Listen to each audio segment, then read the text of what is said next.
Okay, I'm so excited to be here this morning. I am interviewing one of my most favorite people at the moment, Karolina. I am not even going to try and say your surname, Karolina, but you know what? I have a goal for the end of certification to be able to, one, make 100K in this business, and two, to be able to say your name. Amazing. Well, we can solve one right now today. It's Rzadkowolska. And then we're gonna get the other one too. Just, oh my gosh, we're going to nail that. We are going to totally nail that. Well, thank you so much for being here, Carolina. I have started this podcast. She did what? Simply because I was curious to know who else is out there that's gone alcohol free. Um, there are so many successful people that I'm following, and they're all talking about going into the alcohol free space. I am so passionate about this subject, and I can see just like how many women out there that really need help with it. And I love what how you always talk about, we are the light bulbs. We are the light bulbs in different countries where we get to spring up and wear a light bulb, and other people will spring up their little light bulbs too, and help other people to become alcohol free. So thank you so much for being here. I would love, love, love to hear about your story. I would love to hear about what inspired you to go alcohol free. And I suppose any little speed bumps along the way, what made you be an alcohol free coach of all things? So please introduce yourself and tell us a little bit about your Amazing. Well, story. I can't wait to get started. And one of the reasons I love this topic so much is that, people often don't understand how much intellectual and emotional capacity you receive when you remove alcohol out of your life. I'm talking about, yes, okay, I think a lot of people can wrap their heads around like, oh, I'll feel healthier, maybe I'll sleep a little bit better. But I'm talking about like what you just said, the monetary benefits of like now being in a capacity to earn a lot more money. For example, I went from, making like 30, 40, 50K a year at like a nonprofit job to making 10x that today. And it's just amazing to see like how much cognitive benefit, how much high performance and how much productivity happens with the alcohol-free brain. So that's kind of what happened really with my story, and also like really deciding like, hey, I'm a powerful being who can do whatever I want on this planet. Now, I didn't think that before when I was stuck in a relationship with alcohol. And so basically I was around age 30 years old. I drink a lot in college. I think so many of us pick up all these like very kind of toxic habits in college and when we're younger. And as we get older, it doesn't really change too much. We just kind of grow up a little bit. We get a little more responsible, maybe put the drinking onto the weekend, or, try to do what you need to with your career and all this kind of stuff. But we're still living this very kind of mediocre existence. And when I was 30 years old, I found myself in a so-so career. I was married. I had, house. I had everything that a responsible person has. And drinking was something that I did every single weekend to unwind, let loose, finally have that reward at the end of the week after the work week. And every Monday morning, I woke up a shell of myself, just completely exhausted, ashamed. I was trying to always be healthy. So it was like I made 4 steps forward in healthy progress during the week and then 10 steps backward over the weekend. You know what I mean? And it was just this cyclical living that I just got so freaking sick of. And I remember when I was sober curious, I almost didn't want to have to go out. It was like I want to drink less or not at all, but it almost felt like I wasn't allowed the occasion. It was just like every weekend there's something to do with friends or this event or that event. And I was just like, I wish I could like retire to a monastery and just kind of have this like peaceful Buddhist existence or something like that. And so what really happened for me is I heard about dry January for the first time, and dry January for me was like, oh, that's this experience. I could actually just not drink for a month. I have a reason why, right? It's this thing, it's this month that other people are doing. I don't have to go around telling other people I have a problem, because for so long I associated not drinking with like, oh, well, now you have to label yourself and go to these weird meetings and all this kind of stuff. And so dry January was the first time I experienced what life felt like as an adult without alcohol. Literally the first time. And I remember having just the most Wow. peaceful mornings, feeling incredible pride in myself, really reconnecting with nature, like feeling really alive on hikes and seeing the clouds and the trees for the first time, and just having these moments and pockets of joy that I hadn't experienced since I was a teenager, like before I started drinking. February comes around and I basically tell myself, well, if you want to be a normal adult, you have to start, you have to drink. Obviously, I still thought I loved drinking at that point, but I started drinking the first few times in February after that break. And now I can really see the difference. Like now I'm noticing like, whoa, not only does a few drinks make me feel so groggy the next day, just completely the sleep was wiped out, but also even in the moment, like I have a drink or two and all of a sudden 30 minutes later I'm cranky. I'm picking fights with my husband. In January, I was communing with the nature and the trees and having this like euphoric experience, and now I'm drinking again in February and it kind of sucks. And I think that's when it really dawned on me that alcohol I was not what I thought it was. That I thought for so long I was using it as a reward and for fun, and it really wasn't translating like that in my experience at all. So I decided to take another break from alcohol in February. This was a 2018, and I decided to completely unpack every single reason why I thought alcohol was alluring, every single belief I had, every association what I had.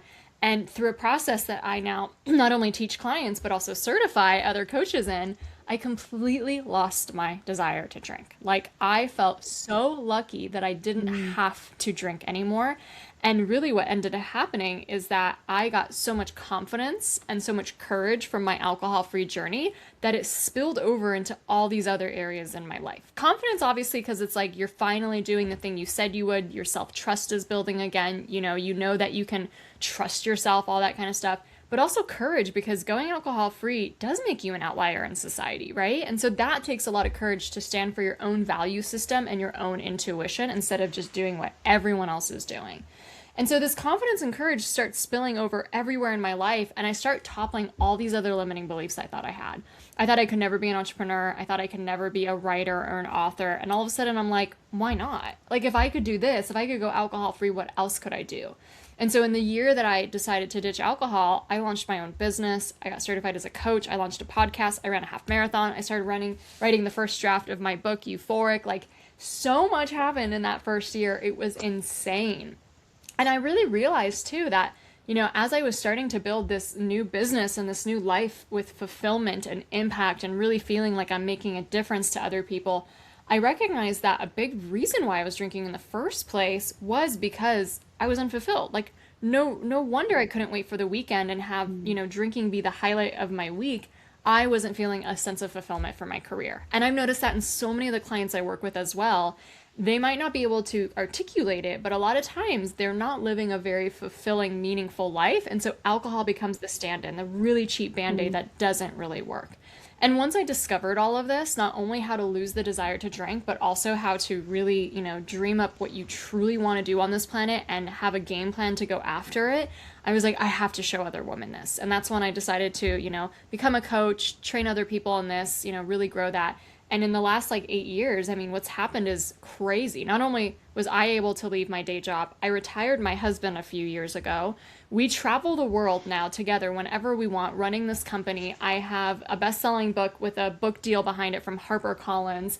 I host retreats around the world. I've been a speaker all around the world. It is an insane existence. And it's everything I used to wish I wanted, but didn't think I could have. And going alcohol free was the biggest ticket that unlocked it all for me to actually morph into this identity. Now, obviously there was a lot more work involved, once I went alcohol free and all that kind of stuff, but it's just the hugest shift.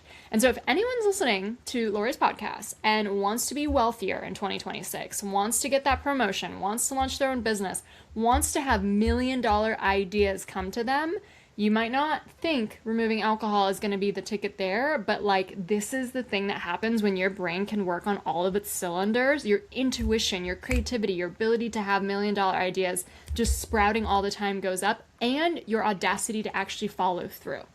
And I do this series, Lori, where I profile really successful people who don't drink. And it's a lot of the millionaires and billionaires that we all aspire to, it's their secret. They don't drink, right? So that is something I love to promote as well. And I can see that space really, really growing now. And, like a lot of the alcohol-free pages that I follow, there's a lot of celebrities in there that are, talking about, they're going alcohol-free and it's been the biggest change and the biggest, evolution for them. And I remember following a few people and going, how do they do that? How do they not drink alcohol? And I remember one of my coaches saying, well, if you take away the one thing that you think is your whole identity, or the one thing that you would be like a screaming baby, if you took it away you'd be screaming out of your brains, what would that be? And I just straight away knew it was alcohol. I felt that like punch in my gut, and I thought, yeah, this is the moment where I have to look at my relationship with alcohol, because just like you said, I'd been drinking for probably multiple reasons, but in the last few years before I gave up, I actually just felt really unsatisfied with my life, unfulfilled. And same thing, my relationship with my husband was great. We always had fun together. We did, like we were great, except we didn't really have much money. We were struggling there. We never travelled anywhere, and I'm like, how we always got find money for drinking, but here I am complaining that we never go anywhere, and like, what are we doing? And here we are again, sitting at the table, having more drinks, playing the guitar, singing, having like amazing fun together, just him and I, but then not waking up the next morning and being like in two different rooms on the couch, hungover, wishing life away, hoping, waiting and hoping until Monday came, and then just doing it all over again. So that for me was definitely the kicker as well, was when I took it away, I realized kind of how unsatisfied I was with not achieving the things that I wanted to achieve. I wanted to travel. I wanted to have money. I wanted to have a business. I wanted to be integrity with the person, because I was also coaching at that point too. So I was coaching, and yet I was like probably showing up, after a couple of wines, or I was showing up hungover. And so I was just out of integrity with who I was becoming. And that for me was the biggest shift. But it took another probably 18 months until I really, really decided, yeah, this is not great. I'm 45 and my heart's beating out of its chest. There is more for me, and I think this is my time. So it was very much an experiment to start with, that like your kind of dry January, dry July, that evolved into, yeah, I'm ready now. My brain has figured out it's not such a big deal. If we don't drink alcohol, because then we won't feel like this. That is so key. And like just look at what's happened since then. You know what I mean? I think that's the incredible manifestations of like you just get so much of this audacity and power of like, hey, if I could remove my one Achilles heel, like you become unstoppable in every other area of your life. It's such a beautiful thing to see that. So I've got another couple of questions for you, Carolina. What do you think was the what was harder than expected during your journey, during your You alcohol know, journey? they say a lot about, people not understanding the road you're choosing. And, in so many ways, like when you decide to remove alcohol, it's really interesting because, there's a lot of studies and statistics that show that upwards of 50% of people are also sober curious. And I mean, it doesn't take that much to be sober curious. You're a conscious person. You don't like to be hungover. You don't like how you feel the next day after drinking. Who does, right? Like you have to be there can't be anyone on this planet who feels like $1 million after drinking the night before. But like to really be conscious of that instead of They say they're okay, but they're not right, really. right. And to really actually, instead of shoving that under a rug and really starting to be conscious of that and to, really start to listen to that message, over 50% of people now are sober curious and wish that they drank less or not at all. But it's still like something that is, new and changing right now. And so when I personally went alcohol free, it was kind of like I had like three horns coming out of my head. You know what I mean? Like it was so new and different. And a lot of people didn't understand. A lot of people weren't doing the same thing. But at the same time, I also started a business that same year. So now not only am I the different one who doesn't drink, but I'm also the different one who wakes up early at 5 a.m. to work on our business, who's writing a book, who's running a half marathon, who's like living a completely different, very productive, activated, powerful life. And so I think the hardest thing is people just didn't understand me. And I wouldn't say that I like lost friends or anything like that. I actually am very glad that there's a few friends that kind of shook out, and that's fine. But a lot of my friends were actually inspired by what I was doing and actually followed suit. Some of them went alcohol free themselves a few years later. Some of them went into business as well. But especially with like the closest friends and family, I think just that like not being understood was probably the hardest part of like why all of a sudden I have like this embarrassing amount of ambition. You know what I mean? Like before when I was still drinking, it was like, well, I hope I get promoted and maybe make a few extra $1,000 a year. And now it was like, I want to be a New York Times bestseller and a multimillionaire. Like seriously embarrassing. And I mean that in the best way possible, in the sense that like people around me just didn't understand it, you know. And especially too when you go alcohol free and you don't have this huge rock bottom, or you know, you're not calling yourself an alcoholic, people want to put you in that box. It makes them feel safer to put you in that box, so that they feel like, oh, I don't even have to look at my relationship with alcohol. So a lot of that is just being probably misunderstood, and then also feeling like other people aren't doing this journey. And that's why it's so important to surround yourself with other women who are doing the same journey as you. For example, I definitely surround myself with other alcohol free women. It's like my whole posse's alcohol free. I don't even know that many people who drink for fun anymore. But also, I surround myself with other entrepreneurs because I'm building something big. I am creating a huge movement and mission on my time in this planet. And I need to be surrounded with other women who understand. And so I think that's really, really important. And so anyone going through that journey, like it's going to be normal for, you know, to worry about what people will think and to be misunderstood and to almost feel like you're losing a sense of belonging, but you get to choose what you belong to, right? There's people who belong to like Dungeons and Dragon like champions, and there's people who belong to like knitting groups, you know? So it's like there's a million things on this planet to belong to, and you can actually choose the things that actually uplift you and really help you achieve your goals and dreams, instead of this like conformity ritual that was really just put on us as teenagers that we've all been following suit ever since. I know when my husband, exactly the same thing. He sometimes doesn't get my ambition, and you know my ambition to become a life coach, my ambition to travel the world, my ambition to quit my job, my ambition to quit drinking. He's always scratching his head, going, "Oh, what is she doing now?" And it takes him a little while for him to see, oh, this is a good thing. Like he's not a supporter, but he just kind of scratches his head and says, why would you do that when this is so easy? Like this life is so easy. And I'm like, that's the reason why you do it, is because if this life is too easy, like the life that we really want is on the other side of that, is on the other side of the hard. And so when I quit drinking, that was one of my biggest fears. Is it going to ruin my relationship? And what will other people think? And I remember thinking, oh God, how am I going to tell people I'm now a non-drinker? Like that just, or I've quit drinking, that people are going to think she's the worst thing in the world. I literally had dreams of like the Lion King and being exiled, like, what was it, Mufasa, or that's who I felt like that, because I've always had this kind of, going right back to my childhood, inadequacies when it came to feeling like I belonged in groups. And so it brought it all back up again. And this was just like as if I was at school. This was, removing drinking was going to exile me. It was going to make me be on the outside again. And so I really had to work quite hard at choosing to belong, choosing myself, and knowing that nothing was going to happen with my relationship. And the worst thing that could happen, if people thought I was a raging alcoholic, well, that's fine. That's like what they think is none of my business. So they can think that as much as they want. I know that this makes me feel great, so I'm doing it anyway. And I remember telling my husband that I'm doing this anyway, and he was like, okay then. And he drank for another 2 years. So I had gone alcohol free for 2 years, and eventually he came home one night after a big night out with the boys, and woke up the next morning and been lying on the floor in the lounge.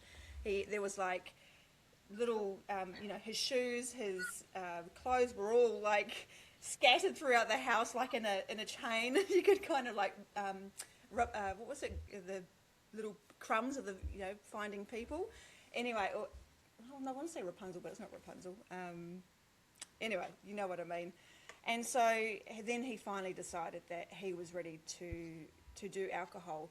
And I remember one of the first conversations I had with him, I'm like, what made you do it, apart from feeling like death?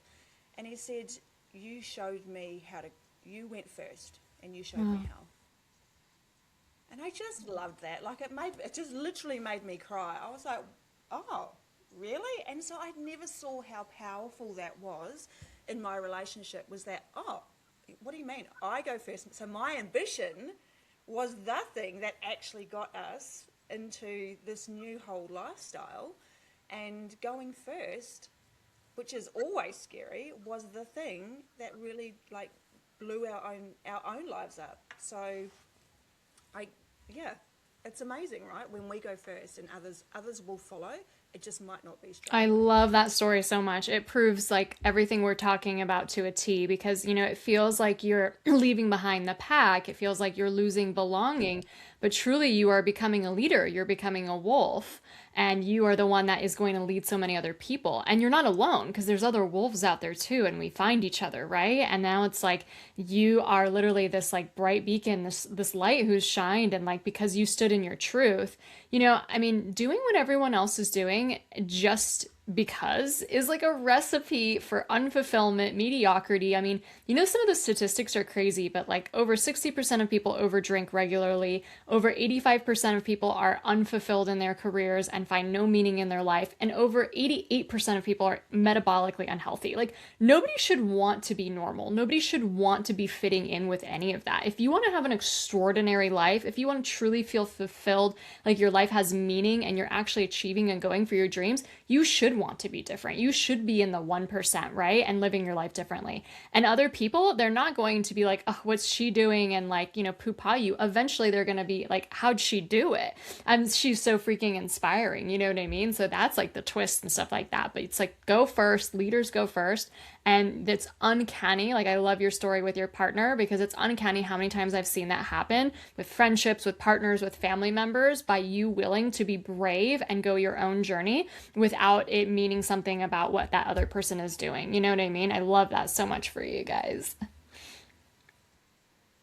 I just remember thinking, I need all of my shit, really. I need all of that to come up, and the only place that's going to come up is if I take myself into rooms where other people are drinking, if I still have alcohol in the house, if I have a husband that still drinks, if I have friends that still drink.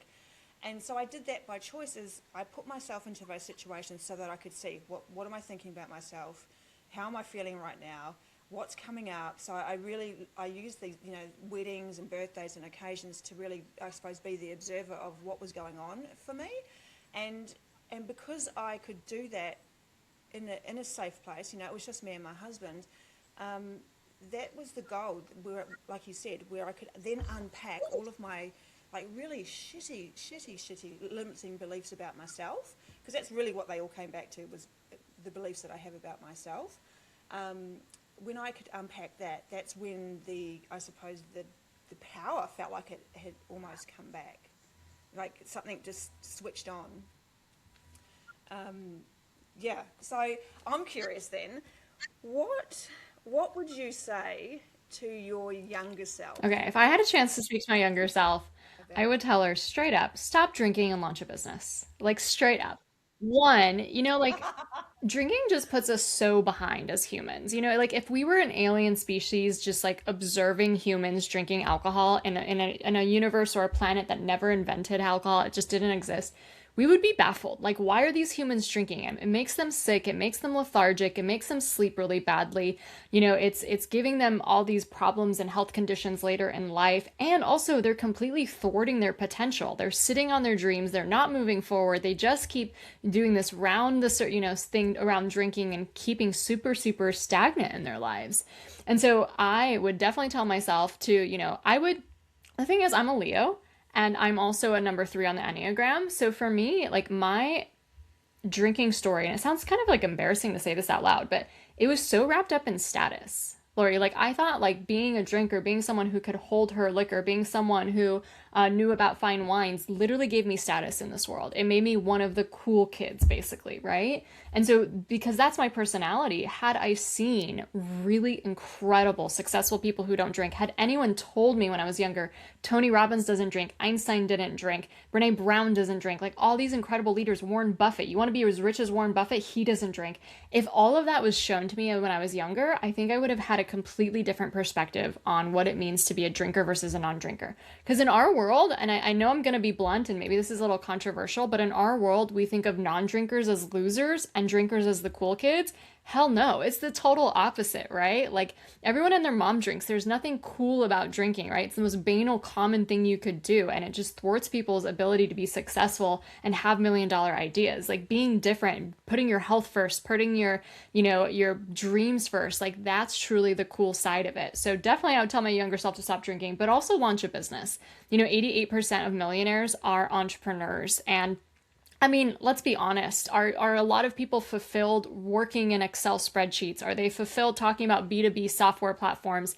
So many of us do what is realistic and looks good on paper and then completely ignore, what we really want to be doing. And obviously, it doesn't mean that you're going to start a business tonight and then you never have to work again. No, right? You're going to be building something. You're going to be building something on the side. But the smartest women I know are doing that right now. They're building their eventual exit plan so that they can truly live a life that is supported by not only something that they're really passionate about, that they love, but also something that gives them their creative outlet, something that allows them to make an impact on the world and have no ceiling to how much they earn. Because yes, their entrepreneurship can be more rocky where there's like ups and downs, but there's also no cap, right? There's no ceiling. And it's all about your creativity and your resilience to be able to get up again when something fails, right? So if like the 22-year-old version of me had that info, that intel, I can't even imagine where I'd be today in life. Obviously, I didn't get the memo. I stopped drinking at 30 and I'm still so grateful that it happened at that age. But I wish I knew all this kind of stuff before because it's like, it's everything I always wanted back then. I just didn't understand how you get it. And I feel like, honestly, we were all duped into drinking, into thinking that that's somehow the answer for, belonging and status and feeling important and feeling like you matter and feeling like you have some kind of comfort or relaxation at the end of the day. And it's like everything we actually want is on the other side of a drinking life where, I love how you were just telling me how you unpacked so much for yourself as you went alcohol free, because you are going to go on a huge healing journey. You are going to notice the reasons why you're using alcohol. Like for me, I was really, really shy growing up. I was so introverted that alcohol made me feel like a more extroverted version of myself. And if I have to use alcohol every single time I want to feel confident, what does that tell me? I am not intrinsically confident in my own skin. Alcohol is never going to change that. I need to change that. I need to learn how to manifest that confidence and how to really build it up as a muscle. And that's what I have done over the years. Like the version I am is so healed. She's so untriggered by so many things that most people would be triggered about. I'm emotionally regulated. I'm calm. I'm like hopeful. I just have big ideas every day. Life still lifes for me and stuff like that. But the version of me is so much more emotionally intelligent to handle it than I was back when I was a drinker. I used to be petty, jealous. I would be saying judgmental things about other people who were going after their dreams because I wasn't, right? Like that's the kind of person I was back then. Oh yes, all of that resonates for me too. Just that whole integrity piece, and not living the life that, like, you have all these values, but you're actually not living them, and life is just passing you by. Like if you and your 30-year-old self. I mean, I quit drinking at 45, and I honestly, I could just see myself. I was always going to be a drinker because that's who I was. That's who I was. And so to quit at 45 and to almost start rowing the boat in another direction from everyone else around me, that took huge courage. But a bit like you, I think I am an extrovert, but I know that there is a lot of stuff that I had to heal to really help me actually come out of my shell and own that kind of extrovert piece, because I would totally use alcohol to just like turn up the party volume, turn up the wild girl, turn up the rebel. And so for the last 4 years I've kind of been having to experiment with that, when I don't have alcohol to help me turn up the dial, who am I without it? And I've been able to figure that out by turning up to these occasions and just trying, it's like trying on a jacket. You just put a new jacket on, just going to try it out. It might not feel comfortable, but that's okay. We're only going to have it on for an hour, and then we get to go home and put our PJs on and have a hot shower and do all those things. And now, I think I'm in my third year of not drinking, and this year at my workplace, we had an alcohol-free event, and we made everyone not drink. And I was like, yes, the alcohol-free coaches getting into the skins of other people. This is amazing. And no one died. And even people were coming up saying, thank you, because I'd talked myself into not drinking tonight, and then I literally walked around the corner, and then I got here and I thought, oh, I'll just have one. I'm like, well, guess what? You don't have to tonight because it's actually alcohol free. They're like, oh, this is great. So we give people permission not to drink. Like, how strange is that? I mean, that's how I felt for so many years too, Lori. Like I literally thought that if you went to a party and didn't drink, like I didn't think that was allowed.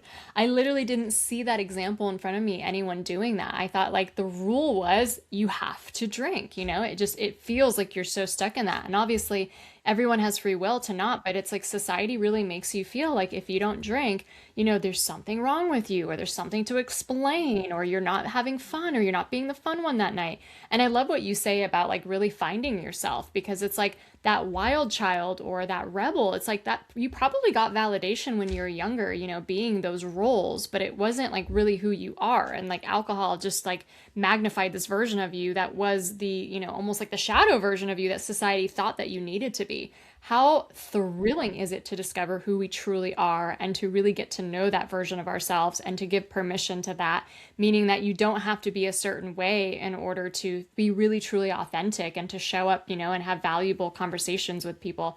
And I just love how you're already proving like how sober curious people are and they just need like that permission slip. They truly, really do. You know what I mean? And how much, like, if we're really being honest with ourselves, we don't love drinking. We all have that love-hate relationship with drinking. There's always the shoe's going to drop on the other side of drinking. Everybody feels that who's truly being honest with themselves. Yes, it's still like a cultural thing that we drink. Like I know, I'm in Australia, but from New Zealand, they're big on drinking. I mean, I thought New Zealand was bad, but I tell you what, Australia has a huge culture around it. So, but honestly, when you look around, I think just as a society, there's a culture around it. So I don't think it's just any particular country. But yeah, this alcohol. I mean, I could just talk for hours about alcohol free, and I absolutely love. I think this is the space that I've wanted to create in the last couple of years. Is I've always been part of coaching groups or entrepreneur groups that are filled with the most amazing people, but when I'm going to events, I'm generally one or two. There's only one or two of us that are alcohol free, and so I love that we are the ones creating these spaces for women to come into and not have to worry about drinking. Like if they're only 3 months into their journey, 6 months, 9 months, 12 months, and they're still a little bit struggling with it, we are the group for them, that we are the people that show them we can have so much fun. We get to grow these businesses. We get to like make shit tons of money. We get to do all these amazing things.